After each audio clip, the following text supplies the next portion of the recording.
Vodka goes with everything if you drink it enough. And how many times do you see this thrifty, gentle, and inspiring woman put it in everything?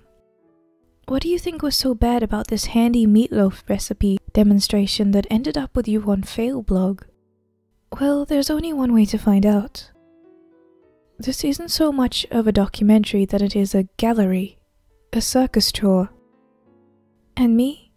I'm your tour guide. I'm the gallery consultant telling you how the whole shit show happened. And you know what? It's going to be great.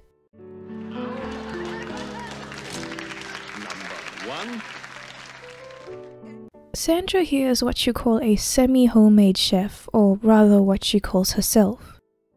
I think everyone else calls her semi-car crash chef, but I shouldn't interject too much. She describes her cooking style as 70% pre-packaged products and 30% cooking, even though it's more like 95% to 5%, respectively. She was born 1966 and she's about 51 years old now. Now, I don't want to be too harsh on Sandra. She, like everyone, has had bad things in her life. At least from what's listed as true. A string of divorces her mother went through, having to move and meet new siblings with each change in the family, and the craziest part being 15 and moving in with her boyfriend because of some sort of domestic dispute. She then moved from there and went to live with her father and his girlfriend, getting higher education and eventually setting out on her own. Now look at her, cause as much as you can criticize her, she is pretty successful. But what the fuck is she doing? Why is she not a success story like all the other people who have had more things to go through in their unstable childhoods and are now successful? Why isn't she counted as one of them?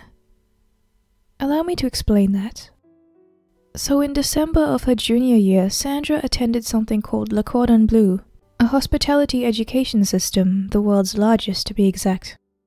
She went to culinary arts there, and there is really where it starts. Now this institution has something called the classic cycle, which means you can have your courses presented at beginner, intermediate, and expert, and as you go through each stage of those you can go up. In the time Sandra Lee went there, it was pretty lenient, and you know what, she didn't even finish the fucking course. She wasn't even doing the proper course, she was doing a recreational course that you can't fail. People might think she's qualified for this shit, but she didn't even finish the course that wasn't even graded. No wonder she cooks the way she does. In fact, when you look at the alumni that went to that school, she isn't among them. But she didn't start cooking just yet. So she failed to complete the culinary degree, even at a basic level, and then fast forward to the 90s where infomercials were really at a peak bad before they faded into obscurity of day TV and cringe comps. Sandra produced a product, Sandra Lee Craft Curtains, which look delightful. Totally not where home decor goes to die. This consisted of basically a shitty version of those basic grandma photo album decoration kits, but with a wireframe and some fabric as the materials. Now this might look like Satan vomited on the bed sheets and hung them on your window to cover what he's about to do to you from prying eyes, but she actually sold $20 million worth of this shit. It was a success. Well, it was the 90s. I don't know, I wasn't there.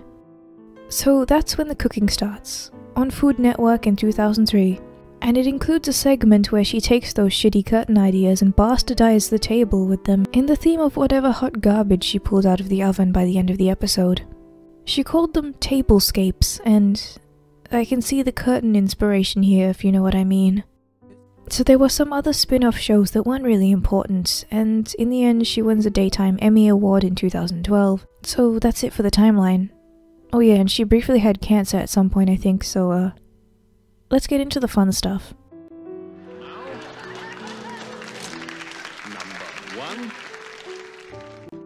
Her cooking is like arse AIDS. I don't even know if that's a thing. So let's take a look at some official critical reception.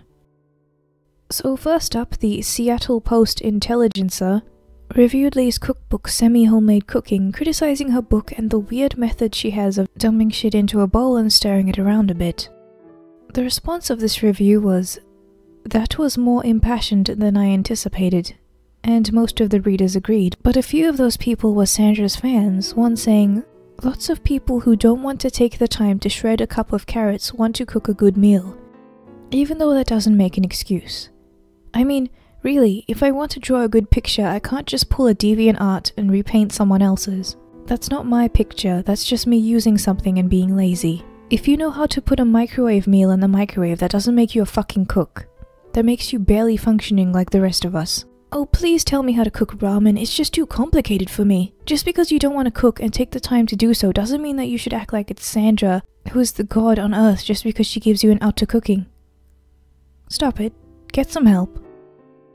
Then we have Newsweek with Kurt Soller, who said Sandra Lee was like Julia Child, noting that although Lee's show is the furthest from Child's methods, both women filled a niche that hasn't yet been explored.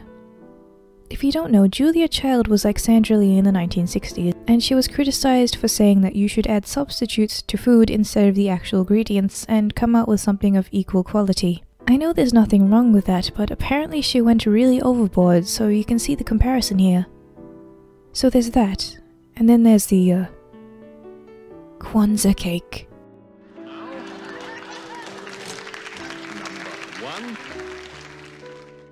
So I'm just going to go ahead and play the footage for you while I talk about this. This is something that really opened up the eyes of the public to the utter ineptitude of Sandra and her cooking abilities, leaving only the dumbest of soccer moms as the remaining fan base. So for semi-homemade cooking with Sandra Lee, in 2003 actually, she cut open an angel food cake and smeared it with cinnamon, canned apple completed with syrup as the filling, pumpkin seeds, corn nuts, and yes, everything was store-bought and in a can, or a box. Nothing was fresh, even the cake looked like it had been sitting there for a while. But this is nothing new with this woman and her wonderful cooking. Anthony Bourdain, who really needs no introduction and who was rightly someone who didn't exactly like Sandra, said this was eye-searing and a war crime, a comment that I can certainly get behind. Tulsa World called the cake the most ghastly-sounding dish in Lee's culinary repertoire, which I think is my favourite. And though I might not like Salon.com after they defended pedophilia and their feminist propaganda, what they said here was apt. They said it takes pride of place in the pantheon of hilarious culinary disaster videos. Lastly, cookbook ghostwriter, which I didn't even know was a thing, Denise Vivaldo, claimed that she had ghostwritten the recipe and said that she was sorry for it in a light-hearted post published by the Huffington Post. She said Sandra had a horrible food taste and Sandra brought the lawyers. Nothing happened, but it sounds hilarious. Now you're probably thinking, what the fuck are you going to do now? What else is there? Well, so far besides the occasional snarky comment, I haven't really said much of what I wanted to say in way of opinion, so that's what we might do now. The worst of Sandra's content. We are going to watch it together with some friendly neighborhood sass.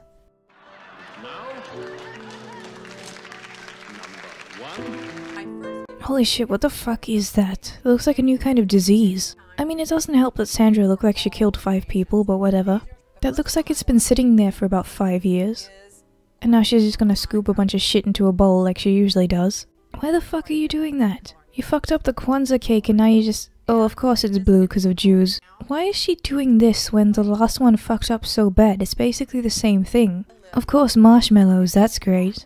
Do you think to that reaction after she put the apples in, she was like, well, maybe if I don't put fruit in, people won't get angry at me. You know what else is gonna be stuffed into the hole of that cake? Sandra herself is going to be stuffed into the hole of that cake as she descends into hell and the flames of hell lick up the sides of that cake. You should bring some of her other disgusting cooking to eat while you watch, it's gonna be pretty fun. So now we're gonna stuff some paper towels inside the cake so that people who eat it choke.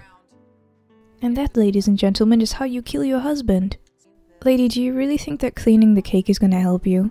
Oy vey, I forgot the decorations, never mind. Ah, here it is, just as gross as I mentioned it.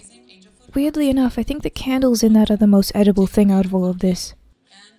So obviously one of her favorite things is cream, and I'm surprised that there's no vodka involved in this. Okay, so here come the only sort of fresh thing that's here. Little did you know, she will actually eat this herself because her taste buds have been frozen off many, many years ago.